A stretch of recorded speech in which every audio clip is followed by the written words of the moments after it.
തിരുവിതാംകൂറിന്റെ ഭാഗമായിരുന്ന നാഞ്ചിനാട് ദേശം ഒരു കാലത്ത് തമിഴ്നാട്ടിലേക്ക് ലയിപ്പിക്കുമ്പോൾ എഴുതപ്പെട്ട ഒരു ഉടമ്പടിയിൻ പ്രകാരമാണ് ഇന്നും അനന്തപുരിയിൽ നവരാത്രി ആഘോഷങ്ങൾ നടക്കുന്നത്.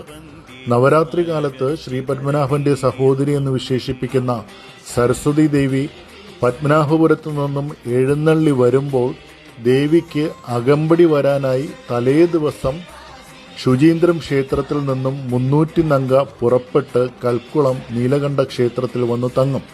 അടുത്ത ദിവസം പ്രഭാതത്തിൽ കുമാരകോവിൽ നിന്നും വേളിമല കുമാരസ്വാമിയും 300 നങ്കയും ഒരുമിച്ചാണ് പത്മനാഭപുരത്തെത്തി സരസ്വതി ദേവി പുറപ്പെടുമ്പോൾ സരസ്വതി ദേവിക്ക് അകമ്പടിയായി അനന്തപുരിയിലേക്ക് സഞ്ചരിച്ചെത്തുന്നത്. ശ്രീ പത്മനാഭന്റെ മുന്നിലെത്തുന്ന സരസ്വതി ദേവിക്ക് പത്മനാഭന്റെ തിരുമുന്നിലും ചെന്തിട്ട ക്ഷേത്രത്തിലും ആര്യശാല ക്ഷേത്രത്തിലുമായി കുമാരസ്വാമി